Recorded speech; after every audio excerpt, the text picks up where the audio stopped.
Welcome to the Deep Dive.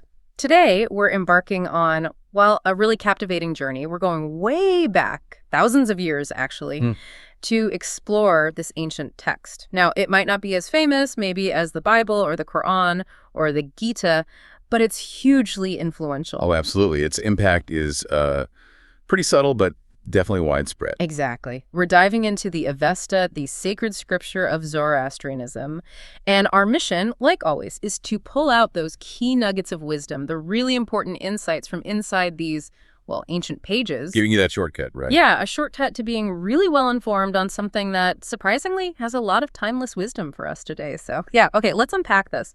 And you know, it's these kinds of ancient texts that are so valuable to look at now. It's often quite astonishing how relevant wisdom from millennia ago can still be. Totally. Get ready for maybe a few aha moments, I think, as we connect some dots. Ancient Persia and your life today. You might be surprised. I love that. Okay, so let's start with the basics. Build a foundation. What exactly is the Avesta? What's its significance, historically speaking? Okay, so at its heart, the Avesta is the holy book of Zoroastrianism. And this isn't just some obscure ancient faith. It's actually one of the world's oldest monotheistic religions that's still practiced. Still practiced, wow. Yeah. Its roots go back to the prophet Zarathustra, or Zoroaster, as many know him in the West. He founded the religion in ancient Persia, we think roughly maybe 3,000 years ago. 3,000 years. Just pause on that. I mean, that's staggering. Long before ancient Greece or Rome really hit their stride. Exactly. The time frame is incredible. And the fact that it's monotheistic so early on is really quite remarkable. It sets it apart. It really does. So what about the text itself, like the physical thing? Is it one book? How's it structured? What's the, the core of it? Right. So it was originally written in Avestan, which is this ancient East Iranian language. Fascinating in its own right, actually, linguistically. And the Avesta isn't just one single book cover to cover. It's more like a collection divided into different parts. But if you want the spiritual heart, the real core wisdom, that's the Gathas. Gathas, okay. Yeah, these are hymns, really lyrical, quite profound, and they're believed to have been composed by Zoroaster himself. So they give you this direct window into his teachings, his ideas. Ah, so it's like hearing from the source. Pretty much, yeah. And what's really fascinating, I think, is how these super ancient foundations, they laid the groundwork for ideas we still wrestle with. You know, cosmic order, moral choices, where do we fit in the grand scheme, that sort of thing. That's a perfect lead-in. So we know what it is now, fundamentally.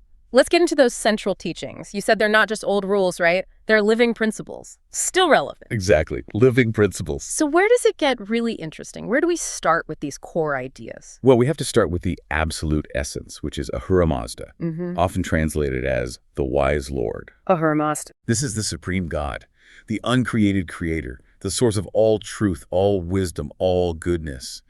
Ahura Mazda isn't just like the origin point, but also brings forth the universe through what's called Spinta Manu, the creative spirit, basically. Well, the creative spirit. But, and this is crucial, the Avesta also talks about a counterforce, Angra Manu, the destructive or evil spirit. Now, these aren't two equal gods fighting it out. It's more like two fundamental ways of being, two mentalities operating in the world. One constructive, one destructive. So like principles. Yeah, exactly. Primordial principles. Yep. And the call for followers is to actively choose to align with Ahura Mazda, with truth and goodness. And it's not passive belief. It's very active through your thoughts, your words, your actions every day. If you think about it in like a bigger philosophical picture, it gives you a really clear moral compass, a guide for how to live ethically, focusing on pure intentions and actions, especially when you're dealing with this inherent duality in the world. Right. It makes you think about, your own decisions. Are you aligning with truth or just like convenience or personal gain? Precisely. It shifts your perspective on daily choices. And that duality you mentioned, Ahura Mazda and Angra Mainyu, that naturally leads to something people might recognize, even if they don't know it came so early from Zoroastrianism, this big struggle between good and evil. Yes, absolutely. But what makes the Avesta's take on it, this Asha and Druj, distinct? That's a great question. So the Avesta paints life itself as this constant battleground, not just out there, but inside us too, deeply internal. Okay. On one side, you have Asha, and Asha is way more than just truth. It's like cosmic order, divine law, righteousness, the harmony that should govern everything. Think cycles of nature, ethical behavior, all that. Got it. the good, orderly stuff. Right. And on the other side is Druj. That's falsehood, chaos, disorder, evil, basically anything that messes up that natural and moral order. Okay, so good versus bad, order versus chaos. What's the unique spin? The really distinct part, especially compared to maybe some later ideas about fate, is the radical emphasis on human agency. We are not just watching this happen. We're not passive bystanders. No, we are active participants. Every single person is expected to choose a side. And not just in belief, but in every thought, word, and action, day in, day out. Wow. It raises this huge question about personal responsibility, doesn't it? Even thousands of years ago. Are we just shaped by things? Or do our choices actually matter? Do they tip the scales in this cosmic fight? That's incredibly empowering and also kind of daunting. It puts a lot of weight on the individual. It does. Which flows perfectly into what's probably the most famous takeaway from the Avesta, right? That simple but really profound threefold path. Yes. Humata, Hukta, Firsta, good thoughts, good words, good deeds. It's just such a beautifully concise summary of their ethics, a real blueprint for living. Simple but powerful. Incredibly. And it's not just a nice saying. It's a call to be mindful, to be conscious. Every thought you have, every word you utter, every action you perform, it all matters. It all contributes. Contributes to what? To building a life of integrity, essentially. Yeah. Pushing back against Druj, against chaos, and actively strengthening Asha, the forces of good and order in the world. What's brilliant about it is how accessible it makes ethical living. Anyone can do it. Right, you don't need to be a scholar. Exactly. It democratizes it. Yeah. And think about today, right? So much confusion, conflicting ideas. Having a clear, simple framework like this, thoughts, words, deeds, it can cut through a lot of that noise. Gives you a solid guide. And it's not just about how we treat each other, is it? I remember reading that the Avesta goes beyond human ethics. It talks about the natural world, too. Oh, absolutely. And this is one of those parts that often really surprises people today. It's incredibly forward-thinking, you could say. Well, the Avesta shows this immense respect, this reverence for nature, for creation itself. Elements like fire, water, earth, air, they aren't just resources to be used. They're sacred. They're part of Ahura Mazda's good creation. Sacred elements. Okay. Yeah. And there are specific rules, injunctions about how to care for the land, keep water sources pure, avoid pollution or defilement. This idea of environmental consciousness, which we tend to think of as, a modern issue. Yeah, born out of climate change worries. Right. But it was already central to Zoroastrian practice thousands of years ago. Yeah. It's a really powerful insight, especially now, given the challenges we face. That is amazing. It makes you rethink where these ideas come from. It's not new. It's ancient wisdom we maybe forgot. We might do well to reconnect with it, yeah, that sense of reverence for the earth. It's incredible how many parallels, how many echoes we find between this ancient text and our world right now. Okay, one more key teaching. Individual responsibility and free will. This sounds like it puts a lot of power, but also accountability on us. It really, really does. Unlike some traditions where destiny or fate might seem pre-written, the Avesta strongly emphasizes that humans have free will, real choice. So no puppets on a string. Definitely not. You have the power to choose, but, and it's a big bit, with that power comes responsibility. Huge responsibility. You're accountable for your choices. Ultimately, they determine the fate of your own soul. Wow. And it's a continuous choice. Every thought, word, and deed, remember. It's either pushing towards Asha, towards order, or contributing to chaos. It's incredibly empowering, I think, this idea that your actions genuinely matter on a cosmic scale. Yeah, empowering but also sobering. It means you can't really blame anyone else, ultimately. Exactly. That message of personal accountability is very strong.